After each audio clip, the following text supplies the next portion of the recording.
My name is Shaman Taylor. I'm the executive director of The Conversation. And welcome to Blacks and Jews in Conversation, another Tuesday night with a very special guest. For those of you who are new to our show, we're here every Tuesday with The Conversation. The executive director stays the same. That's me, Shaman Taylor, and our special guest tonight is Shaman Dancing Dolphin.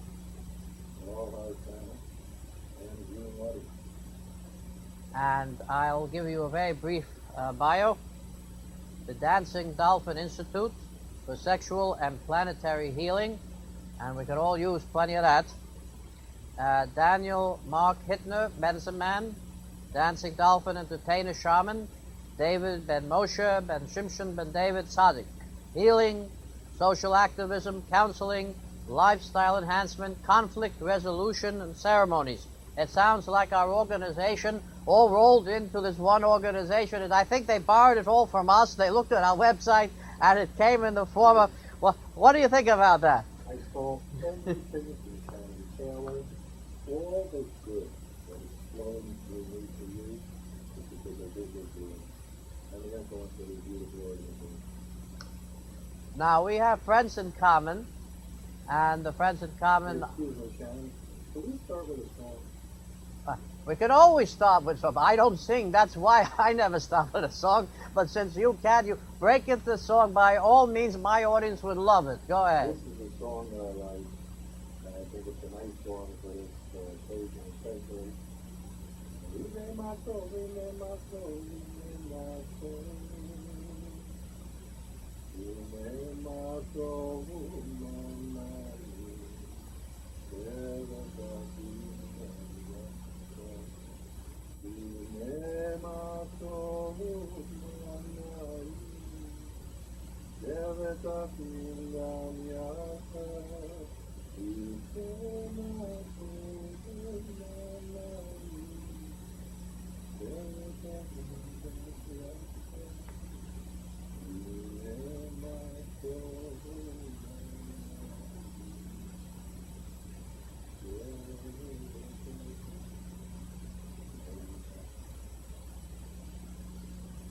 and that translates into, behold, how good and pleasant it is for brethren to dwell together in unity, for brothers and sisters to come together.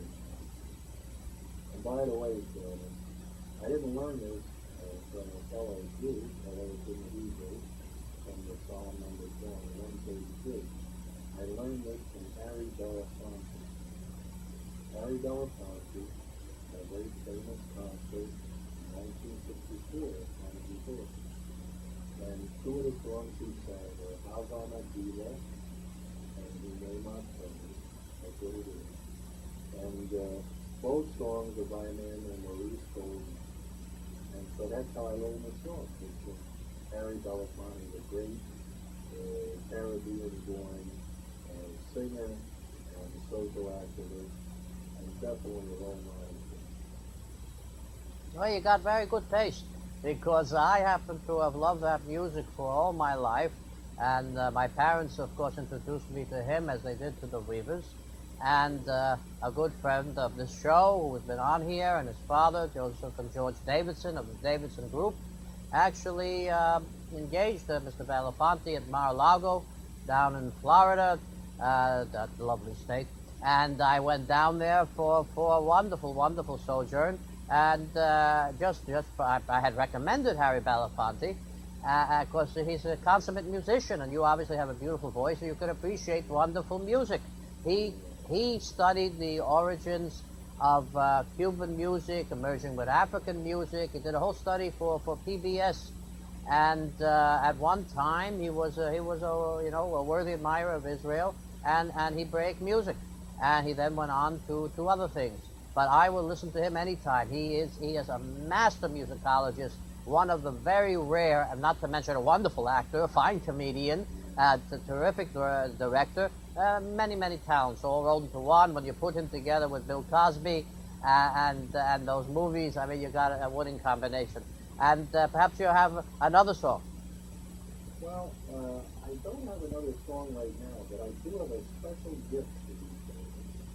That I think you're going to like. And here's the special gift. By the way, it's OU color. It's a black and white iced tea. You not only know that I love Harry Belafonte, but I also like ginseng, honey, and iced tea. I can't drink it, of course, and a studio is not even allowed in the studio. Would you please get out of the studio right away? It's not open. It's black and white iced tea. I know, but we can't have it in this. We gotta take it right out. You gotta take it right out. But I appreciate all gifts. I'm one of those. I'm not on duty now, and this will be given very good care, I assure you, very soon. And thank you very much. And all guests should behave in such a manner on this show, and it will be put to good use. I'm a very thirsty person, but I will give it to my loyal intern Paige, who serves volunteer here, as does everybody in this organization. Now, before I was blissfully interrupted, let me get back to the spiritual bio of our dancing dolphin. And I also appreciate dolphins who are being persecuted all over the world in these terrible nets that are being fished to death off of Japan's coast, and that are being caught. Not that anybody wants to catch a dolphin, they just don't care. It's like the rest of the world. They don't care what they kill in their pursuit to deplete our oceans. So at age 3, you were a prodigy in pocket billiards, something I was terrible at. At age 9, you made a vow of peace with the universe. Unfortunately, the universe never made a vow of peace with me. At age 15, you swore to realize 100% of your brain's potential, and perhaps you'll share that with mine. And at age 21, you became aware of shamanism, and you thought it sounded like the coolest job there was. Let us start with that. What is shamanism? Well, Shannon, my anytime Hawaiian shaman teacher is another third video thing. And interested viewers can find him at email.org, HUMA.org. And he uses a very strict definition. He says that a shaman is a dealer of relationships.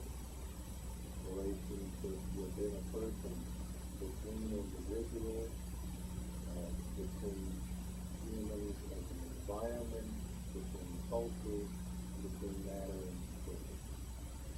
Now, when we say a healer of relationships, we're talking about the ability to see beyond polarity, to see beyond conflict. But also, I would add that a shaman is really a synthologist.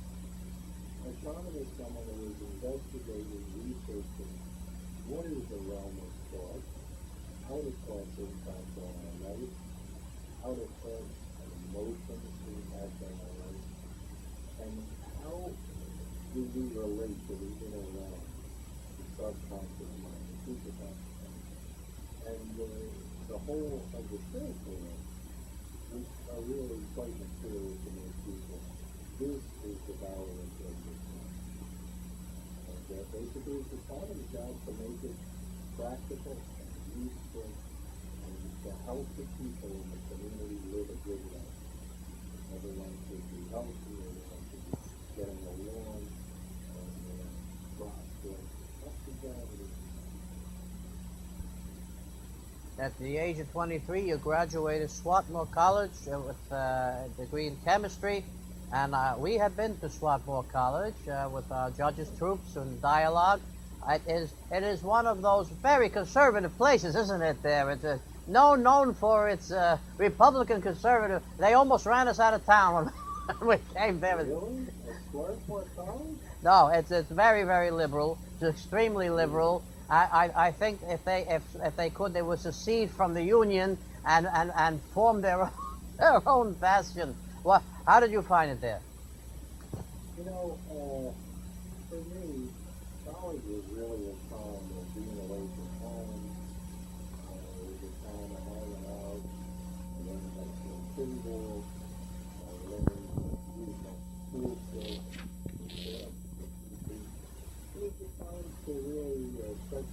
socially. I didn't find it, particularly that interesting intellectually in general. I was pretty disappointed with college because most of the time it seemed like they just piled on a lot of work, but they didn't really explore sort of abstract realms of this. I don't know, it was a challenge there that was mostly making sense to me with mathematics. But I loved being with other people who had similar information. This was 1975 to 1979. I actually graduated in 1980.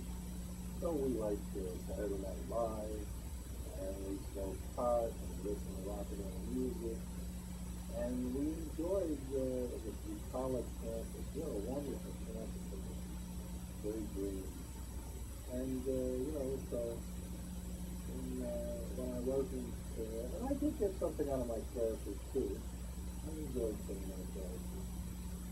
But mostly for me, it was to start to stretch myself emotionally.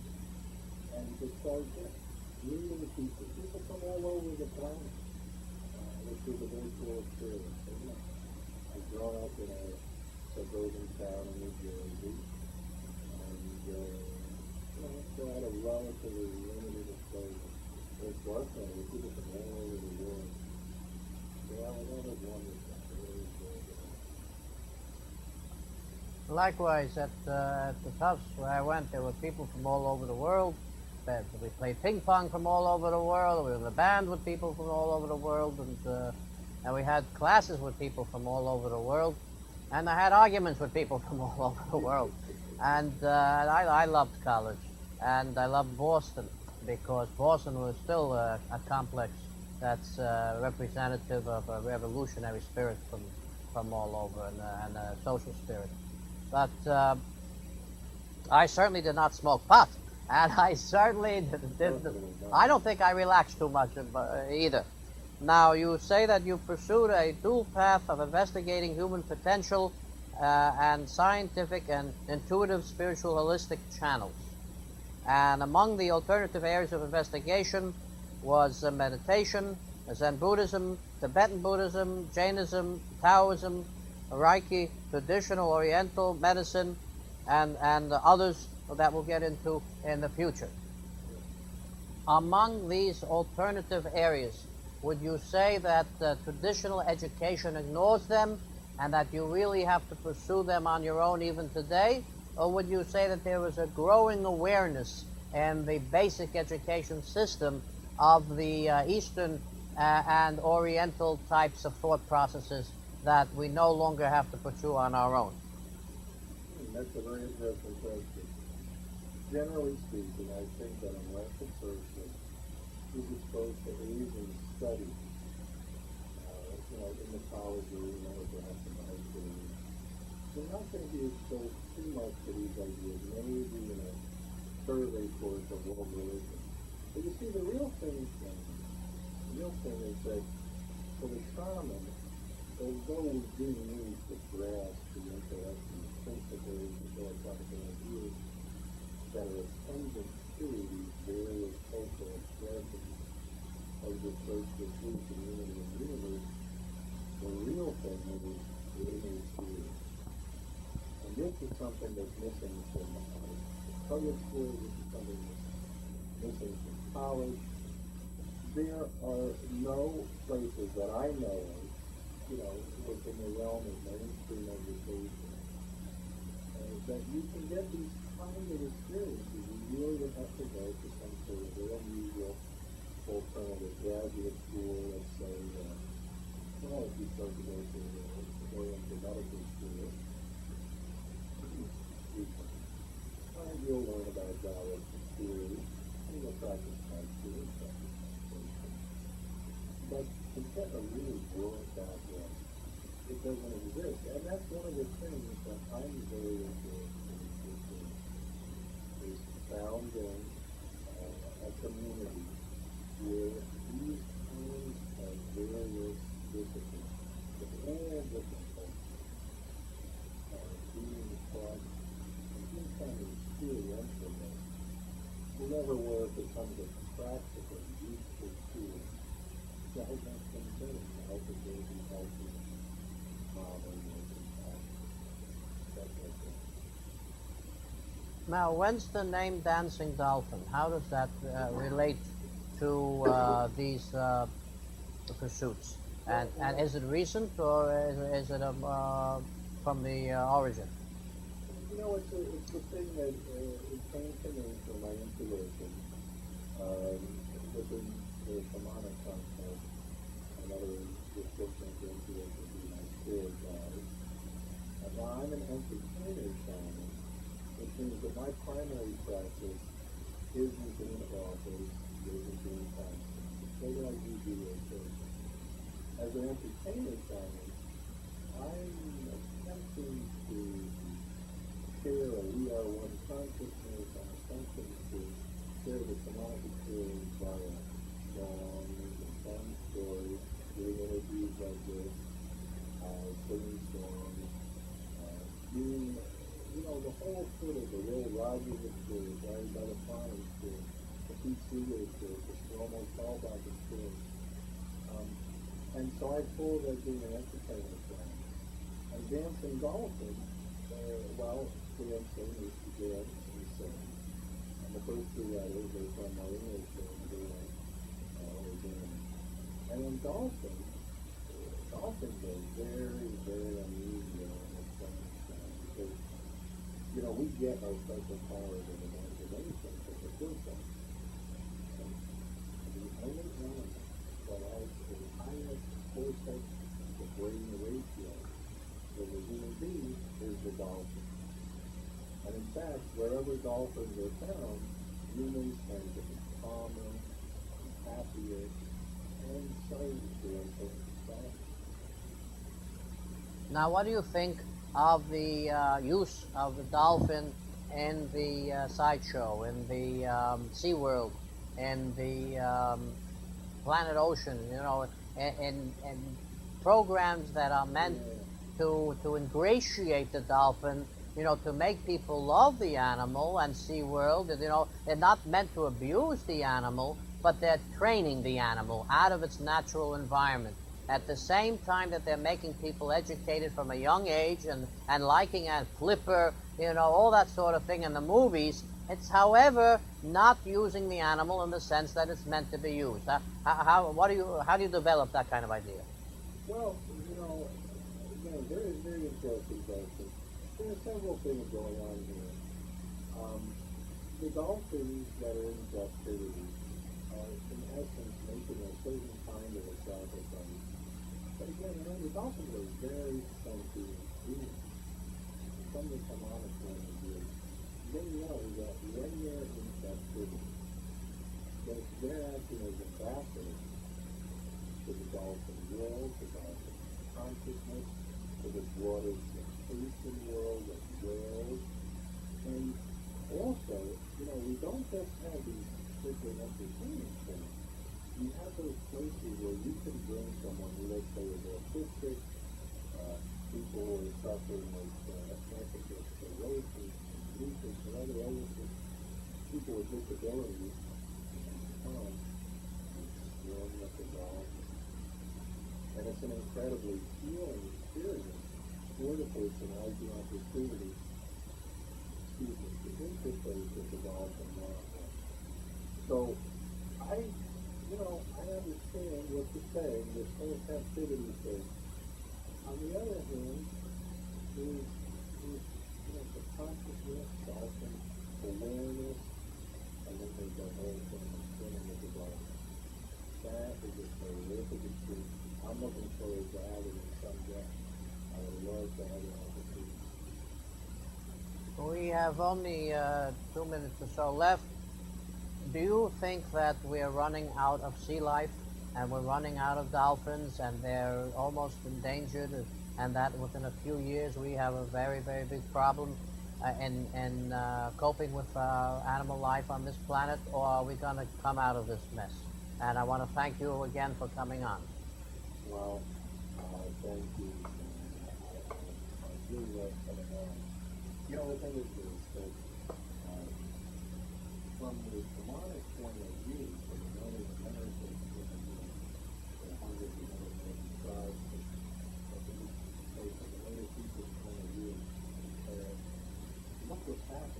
to 90% of the cities of this world that we this world, as far as farmers are concerned, this is unreal. That's good and bad. If you're stuck in the concept of civilization, but if you're willing to expand your consciousness and think of the next possible level of human evolution and the many attendant possibilities that exist, we're going to take a great leap forward on this planet into literally new dimensions of being, thinking, experiencing life.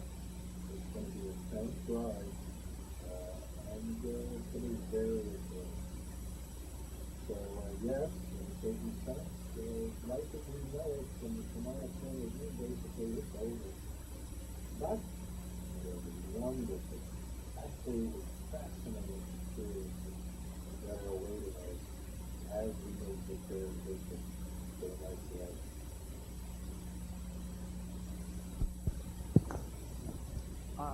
All right, now let me cover one more topic here. You have colorism instead of racism as a theme. Colorism instead of racism. What do you mean by that? Because we are an organization, of course, 1,000% against causeless hatred. The Bible speaks of causeless hatred as one of the all-time great sins, and racism of itself is the same thing as to my mind, as causeless hatred. Now, you speak in terms of colorism, and I remember from college that America was one that color was something that imbued the whole lack of progress and the whole attitude of almost every movement in America. What's your reaction? Here's the thing. Racism implies that there could be one race better than another race of human. That's fine. There's only one race. The human race. There's only one race. We are one species. There is no separation. Whatever external attributes may exist, when we study the human genome, we know that it's a tiny fraction of a percent that dictates things like skin color or facial features. 99 point whatever is all the same. That's on a physical level. Now let's take it one step even further. We absolutely know, from our theology, we know what everyone's saying about it, thousands upon thousands of years ago. Now, again, from studying the human genome, tracing the Y chromosome back in time, using, assuming that they're using the area of the Y chromosome that was conserved over literally thousands upon thousands of years. They went back and they found the Bush tribe in Africa, where we essentially all originated from. And what you look at, you see the facial features, the color of this skin, that is sort of is cross between black and white. The facial features, you can see the high cheekbones of the Asian, you can see slightly almond eyes, you can see those.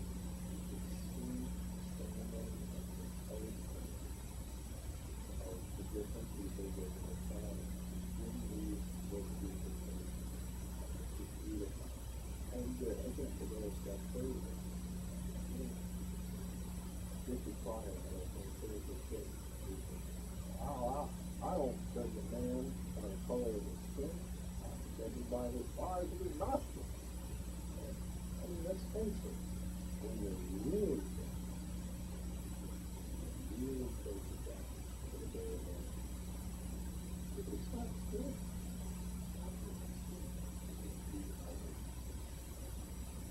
This person, we still haven't reached the point of as someone respected him. So, skin color is an excuse, religion is an excuse, the cultural background is an excuse, whatever it is, the surface is really coming out. The fear. I think in a lot of classes, to the vicissitudes of life. One place to start, just in there's only one race, the human race. So we can't talk about racism. We can only talk about tolerance. We can only talk about the beautiful rainbow of colors. Some people see it as a wonderful opportunity. Other people see it as something they're afraid of. That's also all that we're talking about. We're talking about colors.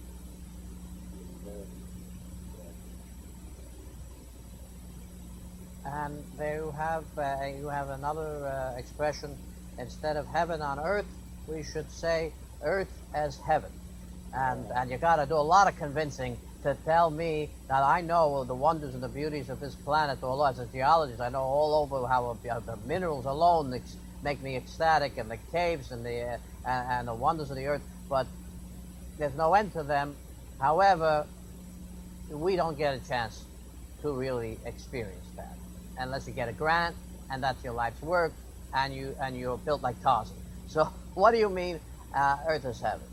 Well, miracles happen, and now I'm going to have to wax Shaman down to get a little bit from the way prophecy. Here's the thing. Right, well, the spiritually the leader, particularly led by six months.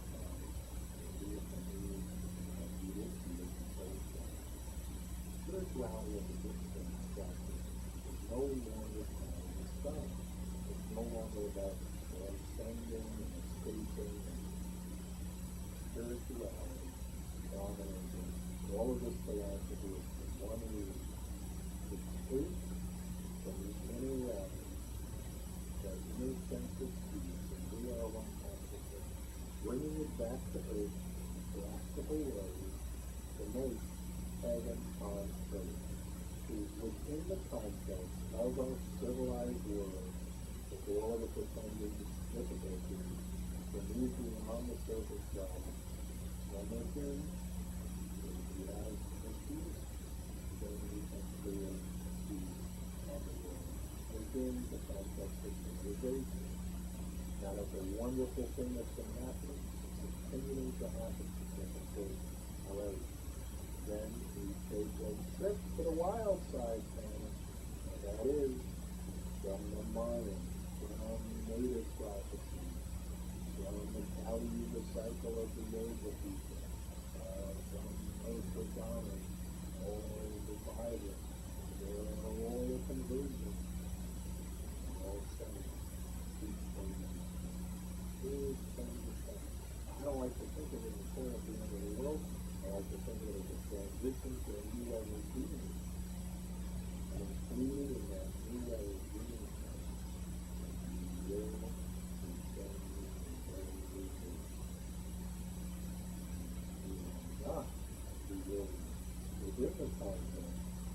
of what we call civilization, or we refer to as the civilized lifestyle. But those who decide to stay on this planet, Christ, they're going to be made down the line. Those who decide to stay on this planet will be living the indigenous lifestyle. The indigenous lifestyle is on the child of the earth mother, and earth is everything I need. This spirit,